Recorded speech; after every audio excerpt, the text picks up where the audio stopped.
Assalamualaikum warahmatullahi wabarakatuh.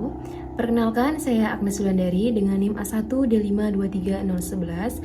Saya dari Program Studi Administrasi Pendidikan, Fakultas Keguruan dan Ilmu Pendidikan Universitas Jambi. Video ini saya buat untuk memenuhi tugas pada salah satu mata kuliah analisis kebijakan dengan dosen pengampu Bapak Ajuzar Fikri SPD MSc ED. Baiklah, pada kesempatan ini saya akan membahas salah satu isu kebijakan pendidikan yang ada di Indonesia yang terdapat pada klaster tata kelola guru dan tenaga pendidikan, yaitu tentang problematika rekrutmen guru P3K, analisis penempatan guru P3K yang tidak sesuai dengan formasi sekolah asal, dan dampaknya terhadap kekosongan guru di sekolah swasta. Yang dalam hal ini, kasus yang saya pilih berasal dari berita Antara News berjudul BMPS minta guru P3K dari sekolah swasta ditempatkan di sekolah asal. Dalam berita tersebut, Badan Musyawarah Perguruan Swasta atau BMPS menyampaikan kekhawatiran terhadap kebijakan penempatan guru P3K yang berasal dari sekolah swasta. Banyak guru sekolah swasta yang telah lulus seleksi P3K kemudian ditempatkan pada sekolah negeri sesuai dengan kebutuhan formasi pemerintah daerah. Akibatnya, sekolah swasta kehilangan tenaga pendidik yang selama bertahun-tahun menjadi bagian penting dalam proses pembelajaran. Bahkan, beberapa sekolah mengalami kesulitan mencari guru pengganti dalam waktu singkat. Permasalahan ini memunculkan pertanyaan penting.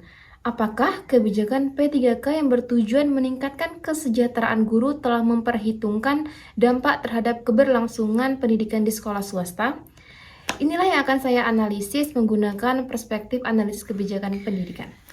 Sebagai seorang analisis kebijakan, saya akan menggunakan 3 tahapan utama analisis kebijakan pendidikan. Yang pertama menggunakan perumusan kebijakan, yang dalam hal ini kebijakan pegawai pemerintah dengan perjanjian kerja P3K merupakan salah satu upaya pemerintah untuk mengatasi persoalan guru honorer yang telah berlangsung selama bertahun-tahun. Sebelum adanya kebijakan ini, banyak guru honorer bekerja dengan berpenghasilan yang rendah dan tanpa kepastian status kepegawaian. Oleh karena itu, pemerintah merumuskan kebijakan P3K sebagai solusi untuk meningkatkan kesejahteraan guru sekaligus memenuhi kebutuhan tenaga pendidik di berbagai daerah. Apabila ditinjau dari perspektif perumusan kebijakan, tujuan utama program P3K sebenarnya sudah tepat karena berangkat dari permasalahan yang nyata di masyarakat, pemerintah berusaha memberikan kepastian karir kepada guru honorer dengan meningkatkan kualitas pendidikan melalui pengadaan ASN yang lebih profesional. Namun, berdasarkan kasus yang diberitakan oleh Antara News, terdapat kelemahan dalam proses perumusan kebijakan tersebut. Pemerintah lebih berfokus pada pemenuhan kebutuhan guru ASN di sekolah negeri dan belum sepenuhnya memperhitungkan dampak kebijakan terhadap sekolah swasta. Akibatnya, banyak guru sekolah swasta lulusan P3K dan ditempatkan di sekolah negeri, sekolah asal mereka mengalami kekurangan tenaga pendidik. Dalam teori kebijakan publik, kondisi seperti ini dapat dikategorikan sebagai policy blind spot, yaitu situasi ketika kebijakan berhasil menyelesaikan satu masalah utama tetapi kurang memperhitungkan dampak terhadap kelompok lain yang juga terdampak dari kebijakan tersebut. Tahap berikutnya adalah implementasi kebijakan. Implementasi merupakan proses menerjemahkan kebijakan yang telah dirumuskan menjadi tindakan nyata di lapangan. Pada tahap ini, keberhasilan atau kegagalan suatu kebijakan biasanya mulai terlihat. Nah, dalam kasus P3K yang saya ambil ini, implementasi kebijakan dilakukan melalui proses seleksi, penetapan formasi, dan penempatan guru sesuai kebutuhan pemerintah daerah. Secara administrasi, proses tersebut berjalan sesuai dengan ketentuan yang telah ditetapkan pemerintah.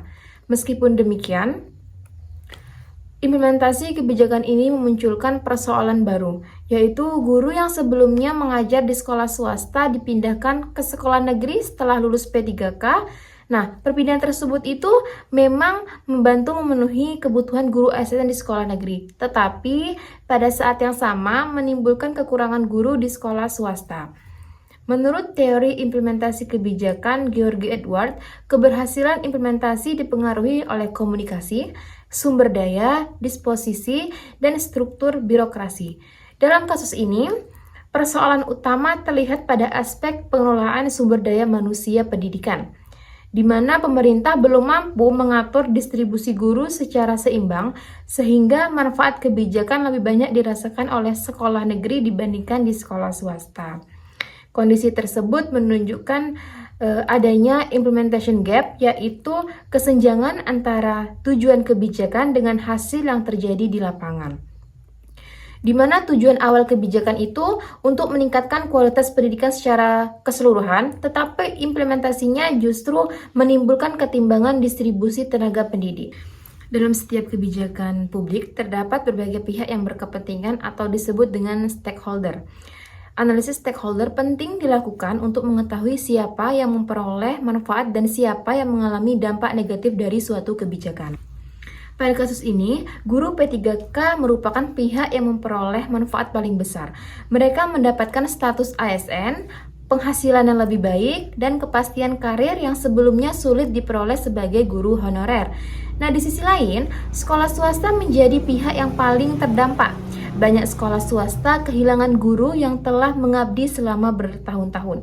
Kehilangan tersebut tidak hanya berdampak pada jumlah guru, tetapi juga pada kualitas pembelajaran, karena guru yang pergi biasanya telah memahami karakteristik siswa dan budaya sekolah tersebut.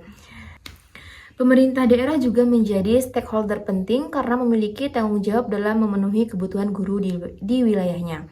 Meskipun pemerintah daerah berhasil memenuhi formasi guru ASN, mereka tetap harus menghadapi kritik dari sekolah swasta yang merasa dirugikan oleh kebijakan tersebut. Sementara itu, siswa menjadi pihak yang terdampak secara tidak langsung karena kekurangan guru dapat mengganggu proses pembelajaran dan menurunkan kualitas pelayanan pendidikan yang mereka terima.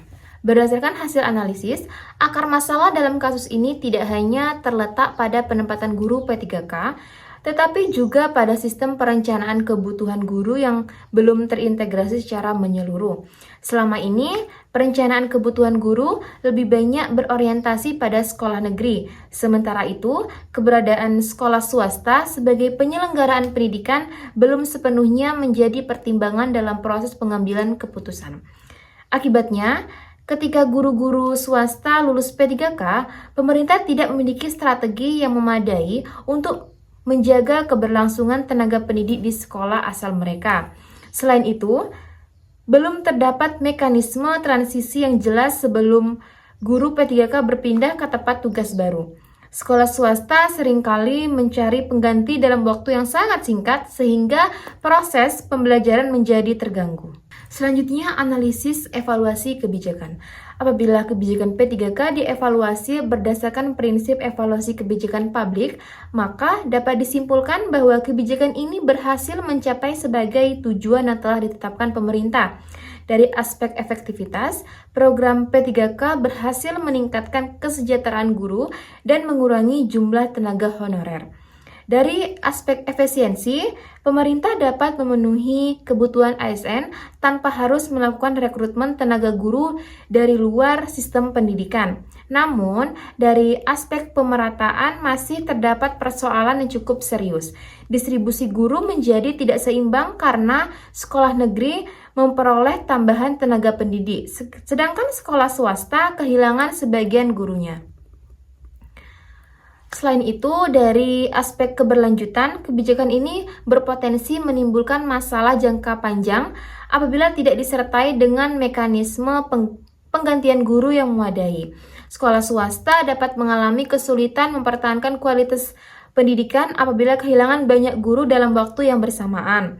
Oleh karena itu, evaluasi terhadap kebijakan P3K menunjukkan bahwa pemerintah perlu melakukan penyempurnaan khususnya pada aspek distribusi dan penempatan guru, agar tujuan pemerataan pendidikan dapat tercapai secara lebih optimal. Selanjutnya, Apabila saya bertindak sebagai kepala dinas pendidikan yang menghadapi persoalan ini, maka langkah yang akan saya lakukan adalah yang pertama solusi jangka pendek. Saya akan melakukan pemerataan sekolah yang mengalami kekurangan guru. Nah, yang kedua, saya akan menyediakan guru pengganti sementara. Dan yang ketiga, saya akan mengatur redistribusi jam mengajar. Dan solusi jangka menengah yang akan saya ambil, yang pertama saya akan memprioritaskan guru P3K tetap mengajar di sekolah asal jika memungkinkan. Nah, yang kedua saya akan menyusun formasi berbasis kebutuhan real, dan yang ketiga meningkatkan koordinasi dengan sekolah swasta. Dan solusi jangka panjang yang akan saya lakukan, yang pertama itu saya akan membangun sistem distribusi guru nasional yang berkeadilan. Dan yang kedua, saya akan menyusun regulasi perlindungan sekolah swasta. Dan yang ketiga, saya akan mengembangkan sistem perencanaan guru berbasis data. Kami memahami kekhawatiran sekolah swasta terkait penempatan guru P3K yang menyebabkan berkurangnya tenaga pendidik di sekolah asal.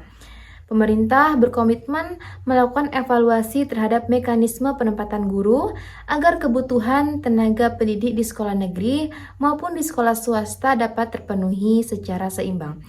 Kami akan terus berkoordinasi dengan seluruh pemangku kepentingan guna memastikan kualitas layanan pendidikan agar terjaga serta hak guru untuk memperoleh kesejahteraan yang lebih baik dapat terpenuhi. Kami mengajak seluruh pihak untuk mendukung proses penyempurnaan kebijakan ini secara konstruktif demi kepentingan pendidikan nasional. Berdasarkan analisis yang telah dilakukan, dapat disimpulkan bahwa kebijakan P3K merupakan kebijakan yang memiliki tujuan mulia, yaitu meningkatkan kesejahteraan guru dan mengurangi ketergantungan pada tenaga honorer. Namun, kasus yang diberitakan antara New menunjukkan bahwa implementasi kebijakan tersebut menimbulkan konsekuensi yang belum sepenuhnya diperhitungkan, yaitu kekosongan guru di sekolah swasta akibat perpindahan guru yang lulus P3K ke sekolah negeri. Melalui analisis perumusan kebijakan, implementasi kebijakan, analisis stakeholder, analisis akar masalah, dan evaluasi kebijakan, dapat diketahui bahwa permasalahan utama terletak pada kurang optimalnya perencanaan distribusi guru dan belum adanya mekanisme perlindungan bagi sekolah swasta. Oleh karena itu, pemerintah perlu melakukan penyempurnaan kebijakan dengan mengedepankan prinsip pemerataan, keberlanjutan, dan keadilan bagi seluruh satuan pendidikan. Sebagai penutup, kasus ini menunjukkan bahwa keberhasilan suatu kebijakan tidak hanya ditentukan oleh niat baik pemerintah, tetapi juga kemampuan mengantisipasi dampak yang muncul pada seluruh pihak yang terdampak. Kegagalan mengelola dampak tersebut dapat menurunkan kepercayaan publik terhadap institusi pendidikan dan menghambat pencapaian tujuan pendidikan nasional. Baiklah, saya Agnes Wulandari dengan NIM A1D523011 mengucapkan terima kasih dan sampai jumpa pada kesempatan berikutnya. Wassalamualaikum warahmatullahi wabarakatuh.